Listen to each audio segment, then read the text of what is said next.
छत्तीसगढ़ सरकार में खाद्य नागरिक आपूर्ति और उपभोक्ता संरक्षण मंत्री अमरजीत भगत की सदस्यता से एक दिव्यांग को बड़ी खुशी मिली है। मंत्री अमरजीत भगत के निर्देश पर अंबिकापुर विकासखंड के ग्राम पंपापुर निवासी मोहर पैकरा कृत्रिम हाथ मिल रहा है। 7 दिसंबर को राजीव भवन अंबिकापुर में जनदर्शन कार्यक्रम में मंत्री अमरजीत भगत से मोहर पैकरा ने मुलाकात की थी।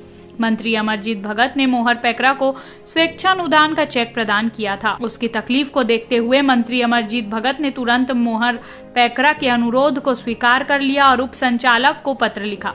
पत्र में उन्होंने उप संचालक को कहा कि प्राथमिकता से युक्त दिव्यांग के कृत्रिम हाथ लगाने की कार्रवाई की जाए। इस संबंध में आज मोहर पैकरा रायपुर के माना आए, उनके हाथ का नाप लिया गया। कल शाम तक कृत्रिम मशीनी हाथ लगा दिया गया। कल प्रैक्टिस करवाकर मोहर पैकरा को सरगुजा जिले वापस भिजवा दिया जाएगा। मोहर पैकरा कृत्रिम हाथ मिलने से खुश हैं। उन्होंने मंत्री अमरजीत भगत के प्रति आभार व्यक्त किया है। मोहर पैकरा जो मेरे विधानसभा क्षेत्र के अंबिकापुर विकासखंड के पंपापुर के रहने वाले हैं, उनका दोनों हाथ नहीं है। किसी दुर्घटना में इनका दोनों हाथ समाप्त हो गया था, जिससे ये बहुत परेशान थे। पिछले दिनों में जब सरगुजा प्रवास में गया था तो उस समय राजीव भवन में लोगों से मिलने का कार्यक्रम था, जनदर्शन। उसमें आवेदन लेकर के आए थे कि मेरे हाथ का उपचार करवा दें।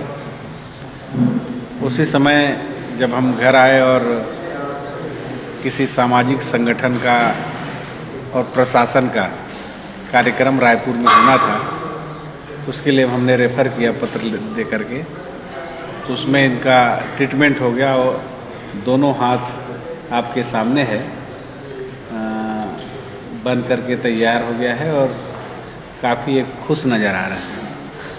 तो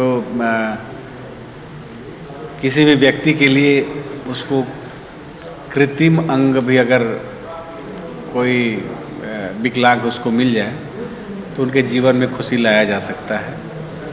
मैं इनको बहुत बधाई देता हूं और हम सब लोगों को प्रयास करना चाहिए कि ऐसे समाज में जो व्यक्ति हैं कि जो शारीरिक रूप से अपंग हैं, विकलांग हैं, उनको अगर इस प्रकार से कृत्रिम अंग या इलाज से उसका भला हो सकता है तो हम लोग करना चाहिए। एक तो जिस व्यक्ति को आप एक कृत्रिम अंग उपलब्ध कराते हैं उनके जीवन में खुशहाली आती है।